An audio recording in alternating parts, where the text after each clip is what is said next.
Good morning everyone. आज हम start कर रहे हैं अपना सीएमए इंटर लेक्चर नंबर 3, जिसके अंदर हम कवर करेंगे बेटा authorities under companies act. Authority under companies act, companies act में कौन कौन सी अथॉरिटीज है बच्चे, ये पूरे आपकी सीएमए इंटर के कंपनीज एक्ट की जर्नी में ये अथॉरिटी आपके लिए बहुत इंपॉर्टेंट है। रोज आपको ये वर्ड सुनने को मिलेंगे, एमसीए, आरओसी, आरडी, एनसीएलटी। तो आज का जो लेक्चर है वो किस पे बेस है बेटा? Authority under companies act, administration of companies act. Companies act का एडमिनिस्ट्रेशन कौन कर रहा है बेटा? तो सेंट्रल गवर्नमेंट की 3 लेवल मशीनरी है। सेंट्रल गवर्नमेंट की कितनी मशीनरी बेटा? 3 लेवल मशीनरी। तो कोई भी आपसे पूछे कंपनीज एक्ट के अंदर कौन कौन सी अथॉरिटीज है, तो सेंट्रल गवर्नमेंट की 3 लेवल मशीनरी काम करती है। सबसे पहले याद रखना है सभी बच्चों को एमसीए। सेकंड अगर हम बात करें बेटा रीजनल डायरेक्टर, और थर्ड क्या है बेटा? आरओसी।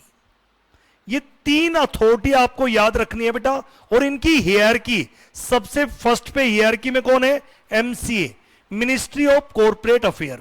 उसके नीचे बेटा रीजनल डायरेक्टर, और उसके नीचे क्या दे रखा है बच्चे? ROC, registrar of companies.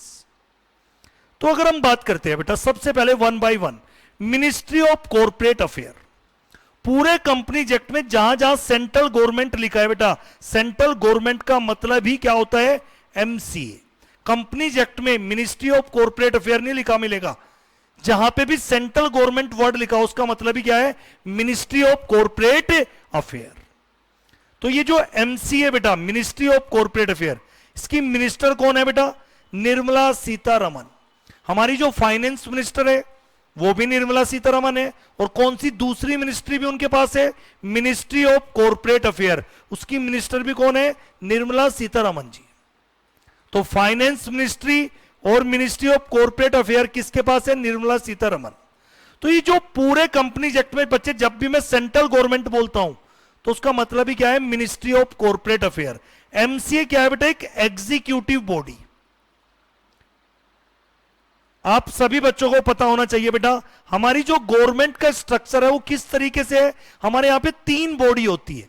एक legislative body, who make law, legislative body, who implement law, executive body. तो ये जो हमारी मिनिस्ट्री ऑफ कॉर्पोरेट अफेयर है, आप इसको क्या भी बोल सकते हो, ये एग्जीक्यूटिव बॉडी है जो लॉ को इंप्लीमेंट कराती। जो आपका कंपनीज एक्ट है, भारत में 20 लाख कंपनी रजिस्टर्ड है। कंपनीज एक्ट कहां पे बना? पार्लियामेंट में, क्योंकि कंपनीज एक्ट आपका सेंट्रल लॉ है। कंपनीज एक्ट क्या बेटा? स्टेट का लॉ है, सेंट्रल का लॉ? सेंट्रल का लॉ। तो कंपनीज एक्ट कहां पे बना? पार्लियामेंट में। Who make law? Legislative body. और कंपनीज एक्ट में लेजिस्लेटिव बॉडी कौन थी? पार्लियामेंट। लेकिन ये जो 20 लाख कंपनी, क्या कंपनीज एक्ट फॉलो कर रही है या नहीं, इसको इंप्लीमेंट कराने की रिस्पॉन्सिबिलिटी किसकी है? Ministry of corporate affair. तो पूरे कंपनीज एक्ट में जब जब आप सेंट्रल गवर्नमेंट वर्ड आए तो आप समझ जाना सर किसकी बात कर रहे हैं? Ministry of corporate affair. तो ये जो एमसीए है, मिनिस्ट्री ऑफ कॉर्पोरेट अफेयर, ये प्राइमरली कंसर्न विद एडमिनिस्ट्रेशन। किसका एडमिनिस्ट्रेशन करते हैं बेटा? एक तो एमसीए एडमिनिस्ट्रेशन करता है कंपनीज एक्ट का, कि कंपनियां कंपनीज एक्ट फॉलो कर रही है या नहीं। तो एमसीए का मेन काम क्या होता है बेटा? मिनिस्ट्री ऑफ कॉर्पोरेट अफेयर एक तो कंपनीज एक्ट का एडमिनिस्ट्रेशन करती है। साथ में अगर आपने भारत में एलएलपी बना रखी है बेटा, तो एलएलपी के लिए कौन सा कानून होता है? LLP act 2008। तो एमसीए कंपनीज एक्ट का तो एडमिनिस्ट्रेशन करती है, साथ में एलएलपी एक्ट का भी, और other allied law. Other allied law में मैं एक एग्जांपल दे देता हूं, कॉम्पिटिशन एक्ट। Competition act 2002। तो ministry of corporate affair companies act 2013 का एडमिनिस्ट्रेशन करती है, एलएलपी एक्ट 2008 का, और अदर अलाइड लॉ। एग्जांपल के तौर पे मैंने एक एक्ट बताया, कॉम्पिटिशन एक्ट 2002। तो पहली बात हमें क्या समझ में आई? एमसीए कंपनीज एक्ट का एडमिनिस्ट्रेशन करती है और एलएलपी एक्ट का एडमिनिस्ट्रेशन करती है। Beside it's exercise supervision over 3 professional body. MCA company act का एडमिनिस्ट्रेशन तो करेगी, साथ में 3 प्रोफेशनल बॉडी को सुपरवाइज करती है। और ये 3 प्रोफेशनल बॉडी कौन सी है बेटा आपकी? Institute of chartered accountant of India, institute of company secretary of India, institute of cost accountant of India. तो ये तीनों बेटा आपके जो आपकी है बेटा प्रोफेशनल बॉडी है, तीनों सेपरेट एक्ट ऑफ पार्लियामेंट से गवर्न हुई है। ये तीनों ही सेपरेट एक्ट ऑफ पार्लियामेंट से कॉन्स्टिट्यूट किया गया है। और आपको पता होना चाहिए चार्टर्ड अकाउंटेंट एक्ट 1949, 1980 और 1959। तो चार्टर्ड अकाउंटेंट एक्ट भी बेटा अपना एक स्पेशल एक्ट ऑफ पार्लियामेंट है। Chartered accountant act 1949, ICSI act 1980 और institute of cost accountant act बेटा 1959। तो एमसीए के 2 काम, एक तो कंपनीज एक्ट एलएलपी एक्ट का एडमिनिस्ट्रेशन करता है और दूसरा 3 प्रोफेशनल बॉडी को सुपरवाइज करता है जो कॉन्स्टिट्यूट हुई है 3 सेपरेट एक्ट ऑफ पार्लियामेंट। तो ये हो गया बेटा हमारा। और निर्मला सीतारमण बेटा अभी मैंने बात की थी, ये हमारी फाइनेंस मिनिस्टर भी है और कॉर्पोरेट अफेयर की मिनिस्टर भी है। अभी जैसे बेटा एक होता है सेंट्रल मिनिस्टर, एक होता है स्टेट मिनिस्टर। वो कौन है अभी बेटा? Rao Inderjit Singh, ministry of state. Earlier कौन थे? अनुराग ठाकुर। नेक्स्ट बेटा, इसके बाद हियरकी में एमसीए के बाद किसकी बात आती है? Regional director. रीजनल डायरेक्टर तो हियरकी में सबसे ऊपर आता है एमसीए, उसके बाद आती है आरडी और उसके बाद आती है आरओसी। तो अगर हम रीजनल डायरेक्टर की बात करें बेटा, सेंट्रल गवर्नमेंट ने आरडी स्टैब्लिश किए हैं कंपनी एक्ट के कौन से सेक्शन के तहत? सेक्शन 396। कंपनी एक्ट में टोटल 470 सेक्शन है। कंपनी एक्ट का सेक्शन 396 सेंट्रल गवर्नमेंट को पावर दी है बेटा। सेंट्रल गवर्नमेंट ने जो रीजनल डायरेक्टर स्टैब्लिश किए हैं बेटा अलग अलग जोन में, वो कौन से सेक्शन के तहत सेंट्रल गवर्नमेंट ने स्टैब्लिश किया? RD under section 396 of companies act 2013। बेटा पहले अगर अमेंडमेंट से पहले की बात करूं बेटा, भारत में आरडी जोन वाइज होते थे, जोन वाइज। और आरडी कितने थे बेटा? 7 आरडी, 7 आरडी, 7 रीजनल डायरेक्टर थे हमारे यहां पे जोन वाइज। लेकिन अभी करंटली अगर हम बात करें बेटा, भारत में कितने डायरेक्टर ऑफिस है बेटा? कितने रीजनेबल डायरेक्टर के ऑफिस है? Currently 12 reasonable director. तो ये इंपॉर्टेंट है एमसीक्यू के लिए बेटा।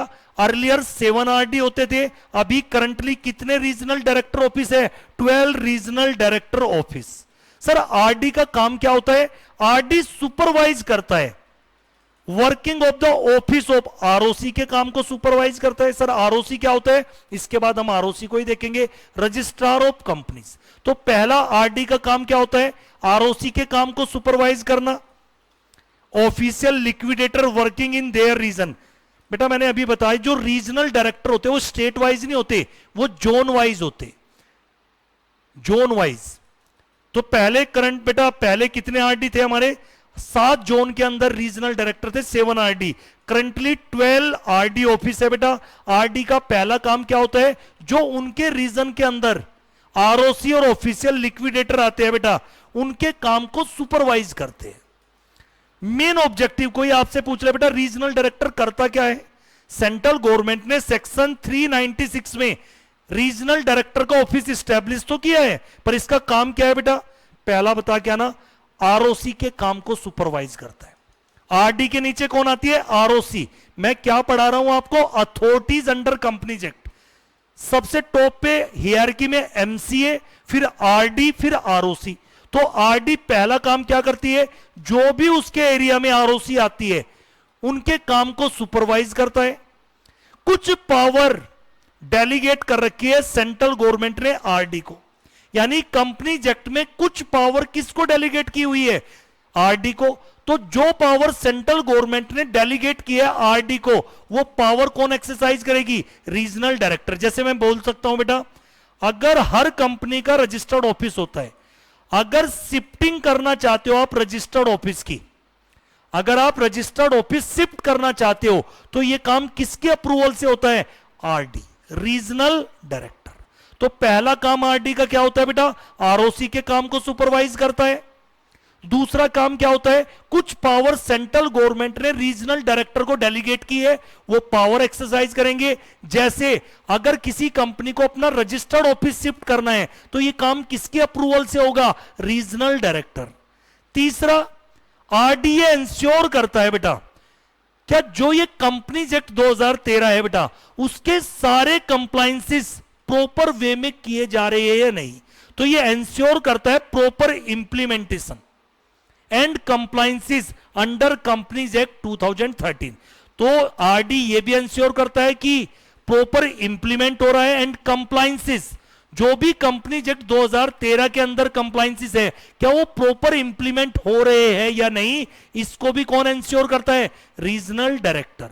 और कहीं ना कहीं एक ब्रिज, एक लिंक का काम करता है बेटा, ब्रिज का काम करता है।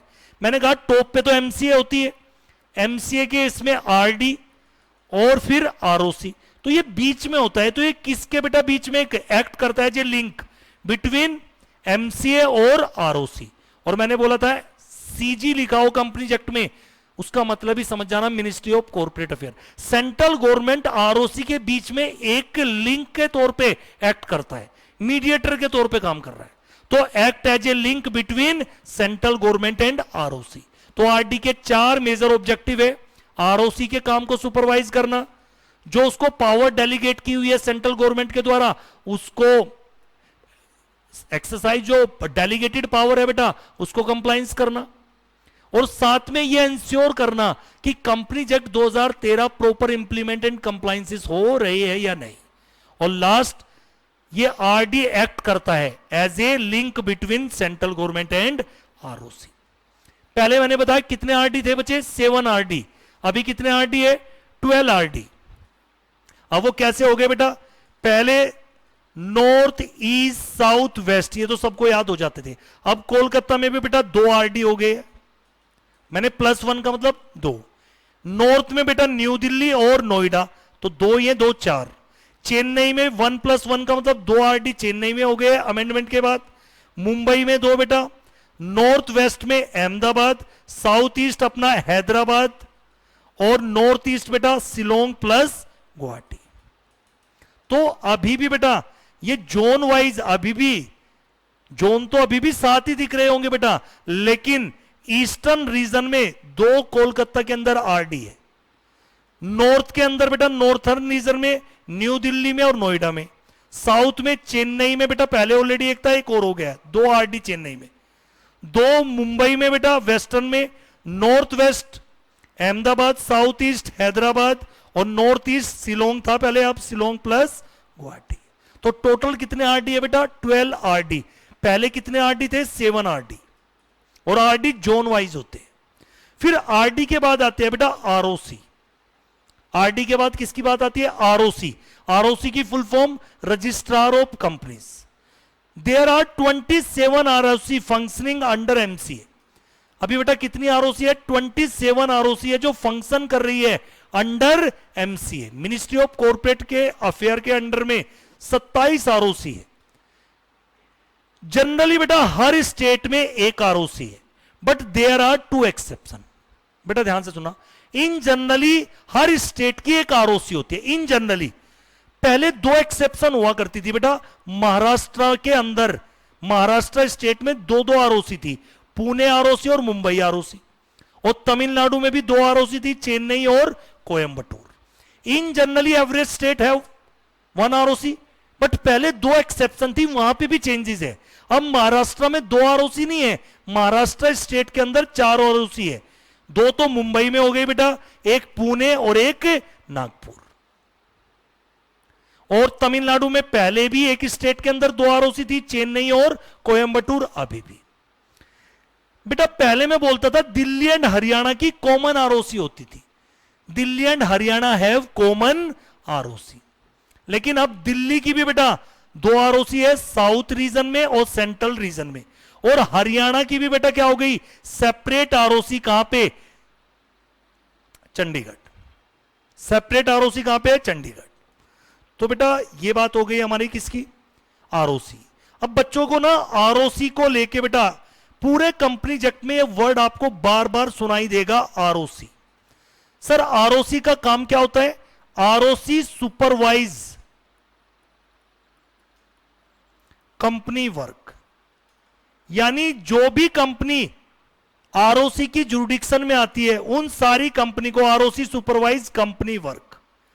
जैसे मान लेते हैं बेटा यूपी में कानपुर आरओसी, तो यूपी में अगर आपने कंपनी बनाई है तो उनका सर्टिफिकेट, पहली बात है समझना बेटा, जब भी कोई कंपनी बनती है बेटा उसको जो सर्टिफिकेट ऑफ इनकॉर्पोरेशन इशू करता है वो कौन करता है बेटा? कंपनी बनाने का एक लीगल प्रोसीजर होता है। जब आप वो पूरा लीगल प्रोसीजर कंप्लाइंस कर देते हो तो अगर आपको यूपी में कंपनी बना रहे हो तो यूपी आरओसी आपको, बिहार में कंपनी बना रहे हो बिहार आरओसी आपको क्या इशू करेगी? Certificate of incorporation. तो पहला काम आरओसी का क्या हो गया बेटा? एक तो एक कंपनी के काम को सुपरवाइज करते हैं, यानी यूपी में जितनी भी कंपनी है उनको सुपरवाइज कौन करेगी? UP ROC. फिर जब भी आप कोई कंपनी इनकॉर्पोरेट करते हो और आप सारे डॉक्यूमेंट सबमिट करते हो तो वहां की आरओसी आपको क्या इशू करती है बेटा? Certificate of incorporation. तो सर्टिफिकेट ऑफ इनकॉर्पोरेशन भी कौन इशू करती है? आरओसी। और ये सर्टिफिकेट ऑफ इनकॉर्पोरेशन जो आरओसी इशू करती है ये आपका कंक्लूसिव एविडेंस होता है। एक बार आरओसी ने आपको सर्टिफिकेट ऑफ इनकॉर्पोरेशन इशू कर दिया, यह अपने आप में कंक्लूसिव एविडेंस है। आप किसी कंपनी की एग्जिस्टेंस पे उंगली नहीं उठा सकते। गलती से आरओसी ने बेटा सर्टिफिकेट ऑफ इनकॉर्पोरेशन भी इशू कर दिया तो भी आप ये नहीं बोल सकते कंपनी की एग्जिस्टेंस नहीं आई है। एक बार सर्टिफिकेट ऑफ इनकॉर्पोरेशन इशू हो गया, कंपनी की एग्जिस्टेंस आ गई, चाहे गलती से कंपनी क्यों नहीं बन गई। एक बार सर्टिफिकेट ऑफ इनकॉर्पोरेशन इशू कर दिया आरओसी ने, ये कौन सा एविडेंस है? Conclusive evidence. कंक्लूसिव एविडेंस ऐसा एविडेंस होता है जिसको आप चैलेंज नहीं कर सकते। तो पहला काम आरओसी का, जो भी उसके एरिया में कंपनी है उनके काम को सुपरवाइज करती है। आरओसी जब भी आप अपने स्टेट के अंदर कोई कंपनी इनकॉर्पोरेट करते हो, रजिस्टर्ड कराने के लिए जाते हो, उसका सर्टिफिकेट ऑफ इनकॉर्पोरेशन कौन इशू करेगा? आरओसी। और जैसे ही आपकी कंपनी बन गई बेटा, इस पूरे साल में आप बहुत सारे डिसीजन लोगे। इस पूरे साल के अंदर बेटा आप बहुत सारे डिसीजन लेंगे। जो भी इंपॉर्टेंट डिसीजन आपने पूरे साल में लिए, कंपनी उसकी इंटीमेशन किसको देगी बेटा? कंपनी वो सारी इंटीमेशन किसको देगी? अपनी आरओसी को। तो जब भी कोई कंपनी जेक्ट के अंदर बड़े डिसीजन है जो आगे चल के आपको समझ आएंगे, जब भी कोई कंपनी साल के अंदर बड़े डिसीजन लेती है, जैसे हमारी कंपनी ने स्वेट इक्विटी शेयर इशू किया, हमारी कंपनी ने बेटा किसी डायरेक्टर को रिमूव किया, या हमारी कंपनी ने किसी डायरेक्टर को अपॉइंट किया,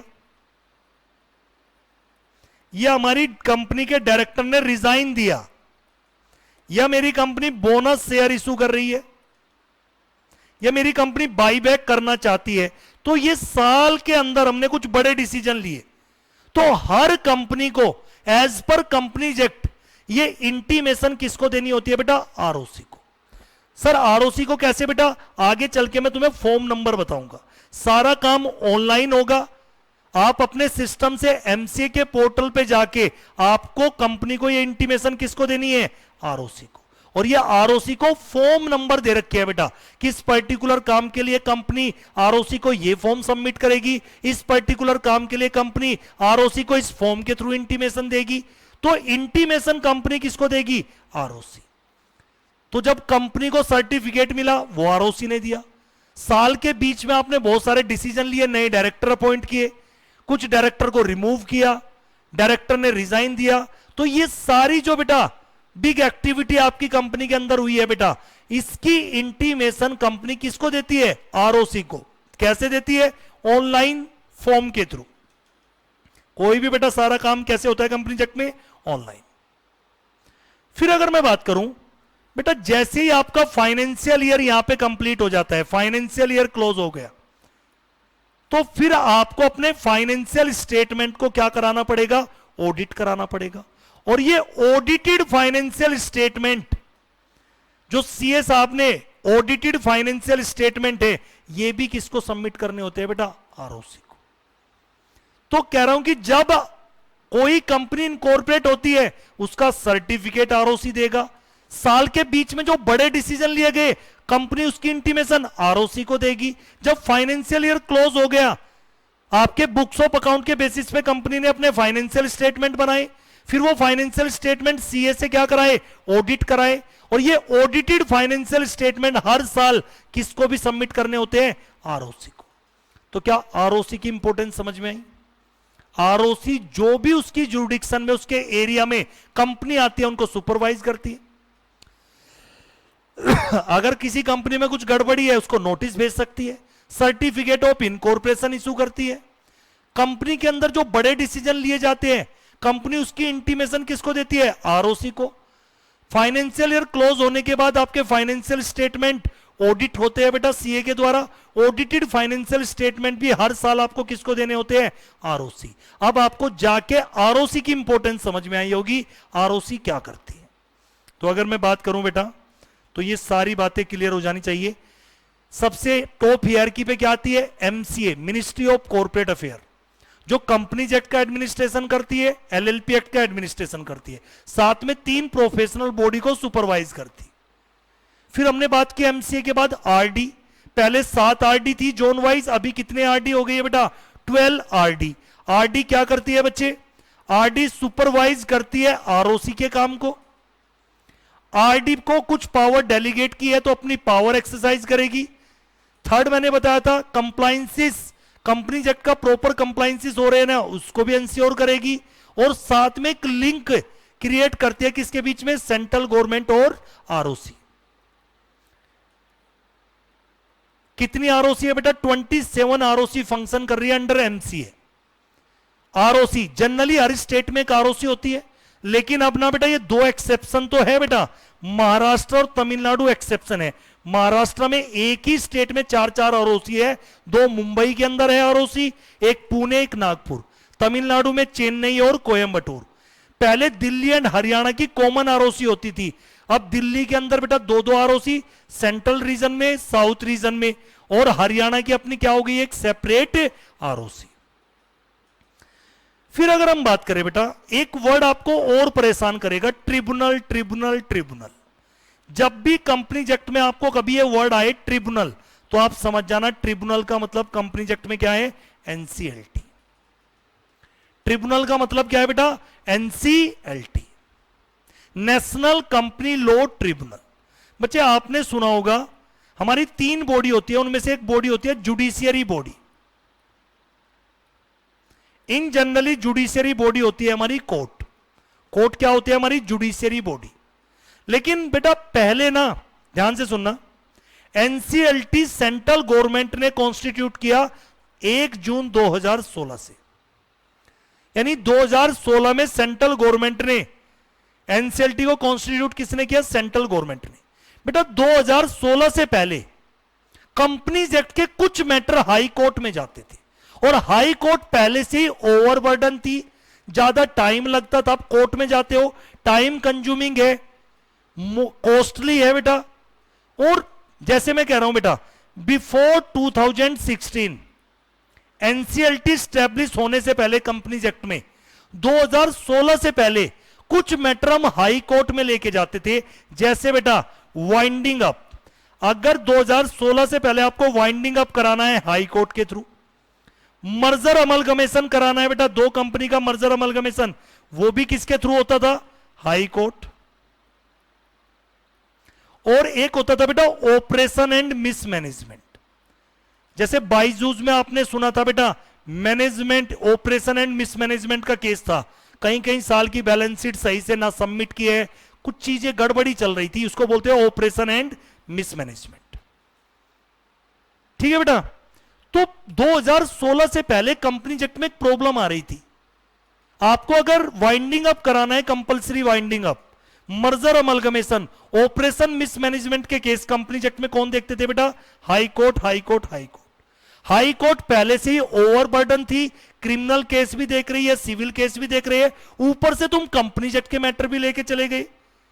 तो सरकार ने इस समस्या को समझा और 2016 में सेंट्रल गवर्नमेंट ने एनसीएलटी स्टैब्लिश किया कंपनी एक्ट में, नेशनल कंपनी लॉ ट्रिब्यूनल। शुरुआत के फेस में बेटा कितनी बेंच बनाई गई? एक प्रिंसिपल बेंच बनाई गई एनसीएलटी की न्यू दिल्ली, और कुछ रीजनेबल बेंच बनाई गई। ये बेटा अभी तो बेटा बढ़ती जा रही है सब। अब कहने का मतलब क्या है, आज के टाइम पे बेटा अगर आप मर्जर अमलगमेशन 2026 में मर्जर अमलगमेशन करना चाहते हो, अब आपको हाई कोर्ट जाने की जरूरत नहीं है। एनसीएलटी आने के बाद जो जो मैटर कंपनीज एक्ट में हाई कोर्ट डील करती थी, वो सारे मैटर कहां ट्रांसफर कर दिए गए? NCLT, national company law tribunal. आज के टाइम पे मर्जर अमलगमेशन किसके थ्रू होगा? एनसीएलटी। वाइंडिंग अप किसके थ्रू होगा? एनसीएलटी। ऑपरेशन मिसमैनेजमेंट का केस है, कौन रिजोल्व करेगी? एनसीएलटी। तो जैसे कोर्ट जुडिशियल बॉडी है बेटा, एनसीएलटी को हम बोलते हैं क्वासी जुडिशियल बॉडी। क्या बोलते हैं? Quasi judicial body. बेटा कोर्ट में आपने सुना होगा एडवोकेट वगैरह ही क्लाइंट का केस रिप्रेजेंट करते हैं, लेकिन एनसीएलटी के लिए एक अच्छी बात है बेटा, यहां पे CA, CS, CMA, advocate in practice अपने क्लाइंट का केस रिप्रेजेंट कर सकते हैं। कोर्ट में आप जनरली सुनते हो बेटा एडवोकेट वगैरह ही क्लाइंट का केस रिप्रेजेंट करते हैं, लेकिन एनसीएलटी जुडिशियल बॉडी ना होकर हमने क्या बोला इसको? Quasi judicial body.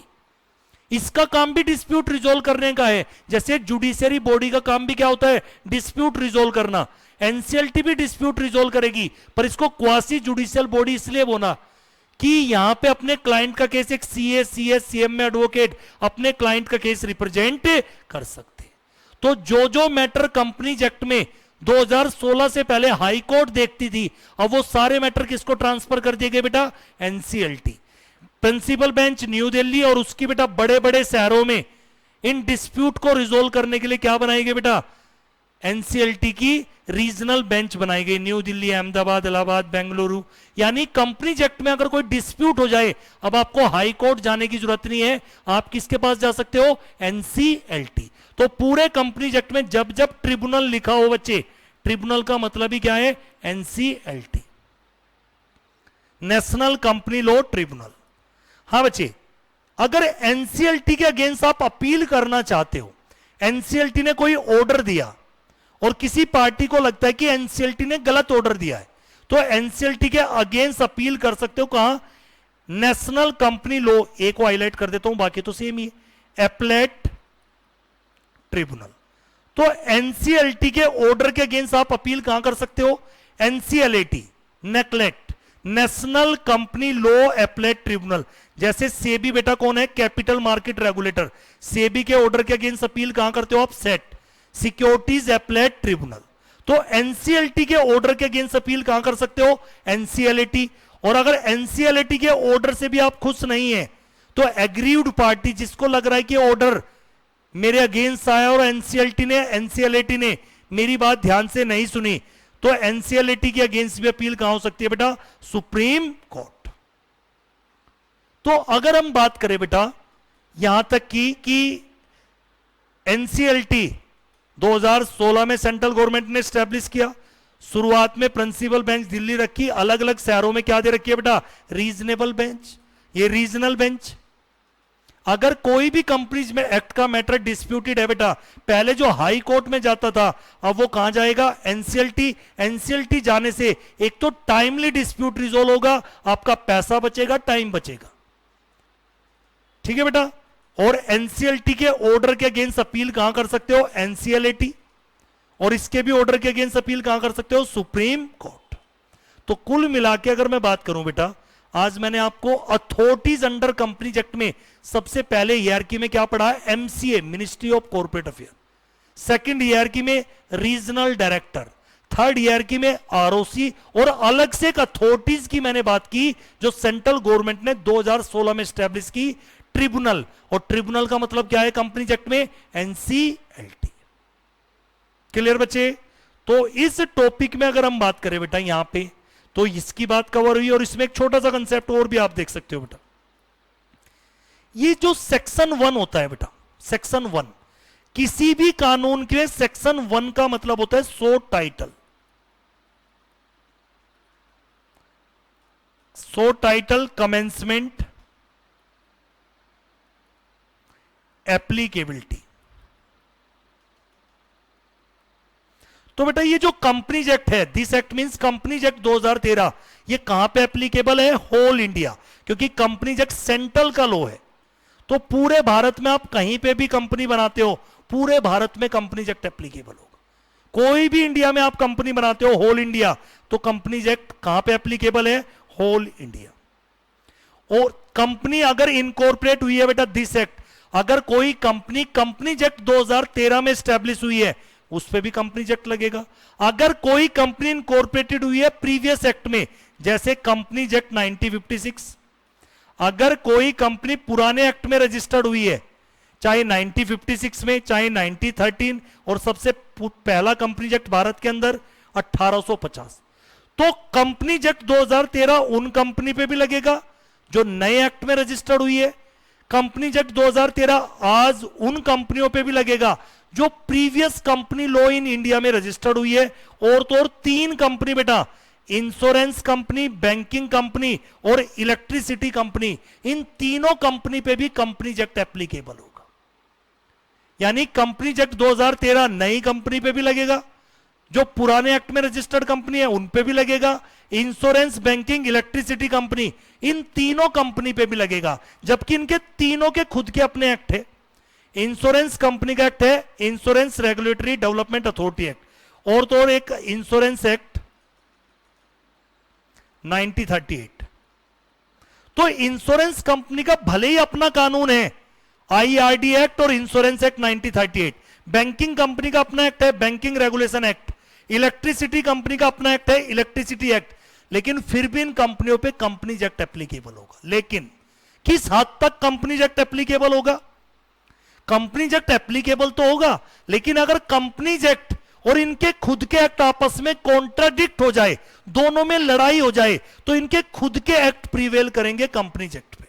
तो कंपनीज एक्ट एप्लीकेबल तो होगा इन कंपनियों पे, इंश्योरेंस, बैंकिंग, इलेक्ट्रिसिटी कंपनी, जबकि इनके खुद का अपना एक्ट है, फिर भी कंपनीज एक्ट एप्लीकेबल होगा। पर किस हद तक एप्लीकेबल होगा?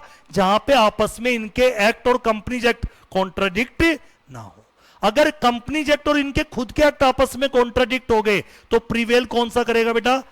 ये इंश्योरेंस, बैंकिंग, इलेक्ट्रिसिटी एक्ट, या कोई other company govern by, other company बोल दीजिए, body corporate govern by any special act of parliament. कोई कंपनी भी हो सकती है जो स्पेशल एक्ट ऑफ पार्लियामेंट से गवर्न हुई है, कोई बॉडी कॉर्पोरेट, जैसे एलआईसी बेटा, वो कंपनी नहीं है, एलआईसी है बॉडी कॉर्पोरेट।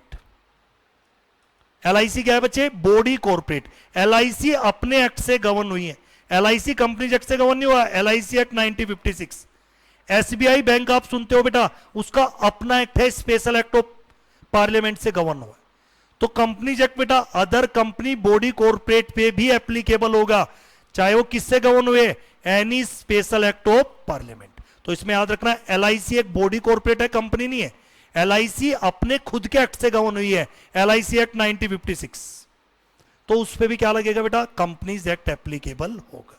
तो आज की इस लेक्चर में छोटा सा लेक्चर था, अथॉरिटीज की बात की और इस एक्ट की एप्लीकेबिलिटी कहां पे, तो ये आपको समझना है। एक बेसिक सा कंसेप्ट था, सीएम में, इंटर में बेटा बेसिक टर्म अगर क्लियर करोगे, कल जॉब में काम आएगी। सिर्फ पास हो जाना बेटा वो आपका पर्पज नहीं होना चाहिए। आपका जो गोल होना चाहिए, आपको बेसिक अंडरस्टैंडिंग, तो मैं कह रहा हूं डिटेल अंडरस्टैंडिंग लो की होना हो, पर एक बेसिक समझ तो होनी चाहिए। इंडस्ट्री में आपको इस समझ में आना चाहिए कि सर ने आपको कुछ एक बेसिक अंडरस्टैंडिंग कवर की थी, वो आपकी बहुत अच्छी होनी चाहिए। इससे आप फ्यूचर में सीएम में तो बनेंगे, अच्छे पैकेज के साथ बनेंगे। मैं आपको इसमें एक्सपर्टीज नहीं कह रहा हूं, पर परफेक्शन तो इसमें भी चाहिए। ठीक है बच्चे, तो ये था आज का हमारा लेक्चर।